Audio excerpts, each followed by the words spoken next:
जय हिंद दोस्तों, स्वागत है आपका अपने YouTube channel Air Success Force पर। सो फ्रेंड्स, बात करने वाले हैं इंडियन कोस्ट गार्ड 2023 नाविक जीडी, नाविक डीवी और यांत्रिक के बारे में।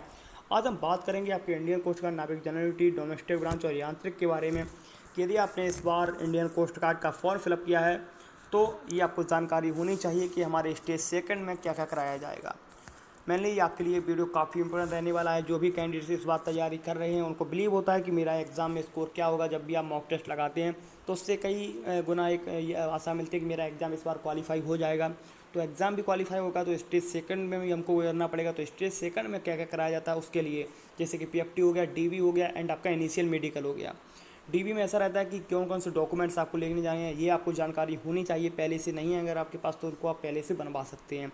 एंड अगर हम इनिशियल मेडिकल की बात करते हैं तो जो आपका मेडिकल होता है, कोई भी प्रॉब्लम है तो आप उसको कितने दिन में अपील कर सकते हैं। उसमें आपका क्या नेचर रहता है, क्वालिफाइंग है कि पास और फेल है, इस तरीके से आपका पूरा आज जानकारी मैं आपको देने वाला हूँ। फिजिकल में आपसे मेनली क्या क्या कराया जाता है, सारी बात इस वीडियो में आज डिस्कस करने वाला हूँ। आपने इस बार का अगर फॉर्म फिलअप किया है तो आपके लिए वीडियो काफ़ी इंपॉर्टेंस रहने वाला है। हम बात करेंगे आपका जो भी स्टेज सेकंड के लेकर एक एक पॉइंट डिस्कस। जैसे कि आपको पता है कि 4 स्टेज में आपकी परीक्षा कंप्लीट कराई जाती है। Stage first, second, third and fourth, 3 stage आपका क्वालिफाई और फोर्थ में आपका मेरिट बेस आपका बनता है, जो फाइनल मेरिट जिसको आप बोलते हैं। आज हम बात करेंगे, चलते हैं आपके इस वीडियो में जो भी आपकी जानकारी है, वीडियो ऑफिशियल जानकारी है। चलते हैं वीडियो को स्टार्ट करते हैं। वीडियो स्टार्ट करने पहले रिक्वेस्ट है कि अभी तक आपने अगर चैनल को सब्सक्राइब नहीं किया तो एक बार जरूर कर लें, जिससे जब भी कोई नई वीडियो आती है तो उसकी इन्फॉर्मेशन आपको मिल जाएगी। चलते फ्रेंड्स, वीडियो को स्टार्ट करते हैं। तो देखिए दोस्तों, हम लोग आ चुके हैं इंडियन कोस्ट गार्ड की ऑफिशियल साइट के ऊपर, क्योंकि जो भी बात करेंगे आपसे बिल्कुल ऑफिशियल बात करने वाले हैं। यहाँ पर आपको कन्फ्यूज़न नहीं होना कि आपने सिर्फ और सिर्फ नाविक जीडी का बताया है, क्योंकि स्टेज फर्स्ट के बाद जो भी आपका प्रोसेस होता है सेकंड थर्ड, वो आपका बिल्कुल एज इट इज़ जो आपका नाविक जीडी का होता है वही डीवी का और वही यांत्रिक का होता है। तो आपको कन्फ्यूज़ नहीं होना है कि सिर्फ और सिर्फ आपने नाविक जीडी के लिए बताया है। चलिए सिलेक्शन प्रोसेस की बात करते हैं। तो जैसा कि आपको पता है कि अपने एग्ज़ाम में आपको स्टेज फर्स्ट यानी कि सीबीटी बेस्ड एग्ज़ाम से आपको गुजरना पड़ता है, जिसमें आपका एक कट ऑफ तैयार की जाती है और उस कट ऑफ को आपको क्वालिफाई करना पड़ता है। अगर मैं कट ऑफ की बात करता हूँ तो आपकी कैटेगरीज बाय आपकी कट ऑफ जाती है, जिसमें कि डीबी के लिए अप्रॉक्स 50 तक कट ऑफ पहुँचती है, जो कि जनरल कैटेगरी तक की पहुँचती है।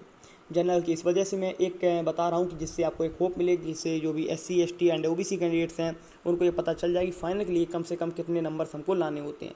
पोस्ट आपको पता है कि 33 के 35 तक आपकी पोस्ट होती हैं, और कितना भी उनका मल्टीपल बुलाएंगे, 10 मल्टीपल बुलाएंगे, तब भी आपका ज़्यादा से ज़्यादा आपका 300 लड़का पहुँचेगा। एंड उसके बाद अगर मैं बात करता हूँ नाविक जीडी की, तो नाविक जीडी की आपकी जो कट ऑफ रहती है वो अप्रॉक्स 75 to 80 रहती है। 80 भी पहुँची है और 70 पिछली बार 76 या 77 थी आपकी। अगर मैं बात करता हूँ अगर नाविक डीबी की, तो ये आपकी आउट ऑफ 60 होती है, यानी कि 60 में से कम 50 नंबर आपको करना होता है।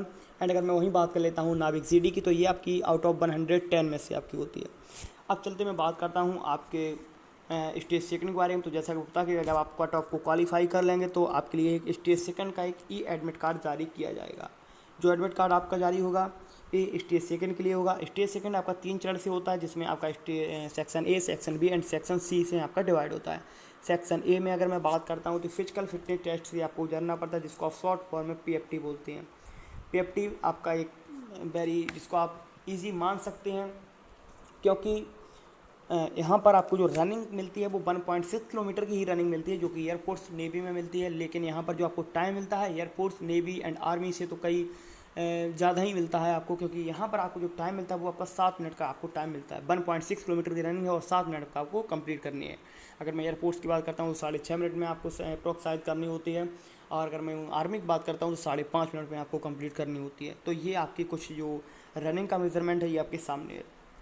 उसके बाद अगर मैं बात करता हूँ आपका इसी में जो 3 चरण होते हैं, इस पीएफटी में सबसे फर्स्ट पे आपका रनिंग होगा, उसके बाद आपका होगा 20 स्क्वाट्स यानी जिसको आप उठक बैठक बोलते हैं, एंड 10 पुशअप साथ से कराया जाएगा।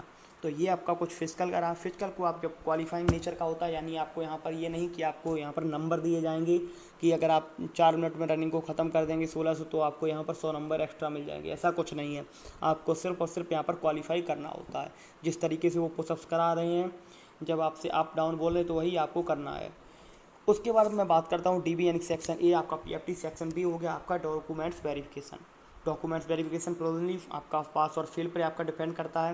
यहाँ पर क्या है कि जो भी आपने ऑनलाइन एप्लीकेशन में अपने जो भी डिटेल्स आपने वो दी है वही आपकी एज इट इज़ जो आपकी क्लास 10 की मार्कशीट है, 12th की है, डिप्लोमा में है, आधार कार्ड में है, पैन कार्ड में है, पासपोर्ट में है, ड्राइविंग लाइसेंस में है, वोटर आईडी कार्ड में है, जो भी आपकी जानकारी आपने फिल की थी ऑनलाइन एप्लीकेशन अपना फॉर्म फिल करते टाइम, वही जानकारी उस डॉक्यूमेंट्स में होनी चाहिए।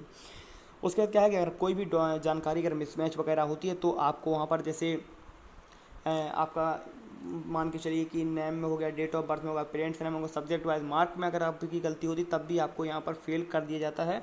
और इंडियन कोस्ट गार्ड में अगर आप डॉक्यूमेंट्स लेकर कोई भी गलती करते हैं तो आपको इसका खामियाजा बड़ा ही भुगतना पड़ता है, क्योंकि यहाँ पर डॉक्यूमेंट्स लेकर बहुत बारीकी से इंडियन कोस्ट गार्ड में जाँच की जाती है। अगर आपने वहीं पर जैसे कास्ट सर्टिफिकेट हो गया, अपना EWS हो गया, वो अगर आपने कुछ इस तरीके से फिल किया जैसे कि कम से कम उसकी जो वो जो मान्यता है, जैसे उनको ख़त्म होने की जो समय अवधि होती है वो कम से कम 31/2024 तक आपकी होनी चाहिए। इस तरीके से ही आपके डॉक्यूमेंट्स बनते हैं।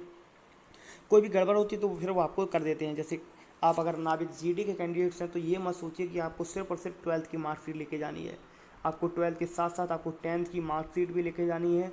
जो भी आपने ID कार्ड लगाया था जैसे आधार कार्ड वगैरह, तो ये आपको लेके जाना है। एंड आपकी जो फ़ोटो आपने लगाई थी कम से कम 20 से 25 फ़ोटो लेके आप अपनी जाइए। एंड जैसे आपका कास्ट सर्टिफिकेट हो गया या आपने EWS से हैं तो आप EWS, और जनरल वालों के लिए कोई भी प्रॉब्लम वहाँ पर नहीं होती, सिर्फ आपको मार्कशीट या अपने जो अदर डॉक्यूमेंट्स हैं वो लेके जाने होते हैं। अब मैं बात कर लेता हूँ आपके सेक्शन C की। सेक्शन C में होता है आपका इनिशियल मेडिकल एग्जामिनेशन। ये भी आपका पास और फेल नेचर का होता है। फाइनल मेडिकल आपका INS चिल्का में ही कराया जाता है। ये आपका जो मेडिकल होता है ये आपका इनिशियल मेडिकल होता है, जिसमें आपका पास और फेल बोला जाए, जिसमें आपका री मेडिकल वगैरह भी मिलता है। अगर आप टेम्पोररी अनफिट हैं तो आपको 21 डेज़ का आपको टाइम मिलता है, जिसमें आप अपनी अपील कर सकते हैं दोबारा चेक कराने के लिए।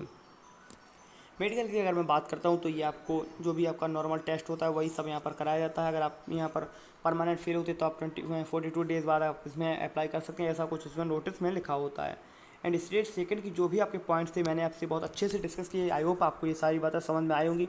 मेडिकल में ऐसा है कि कोई भी पार्ट जैसे आपका प्रॉब्लम है छोटा मोटा, जैसे वजन का प्रॉब्लम है, आपका चेस्ट का प्रॉब्लम बाई चांस जैसे फूल नहीं रहा तो वो भी आपको चांस मिल सकता है। अगर छोटी मोटी कान में कोई प्रॉब्लम है जैसे साफ़ नहीं है तो उस तरीके से आपको पॉइंट मिल सकता है उसमें, और आप उसमें दोबारा जाके फाइनल आप उसमें हो सकते हैं। एंड फाइनल मेडिकल आपका दोबारा से INS चेक काम होता है।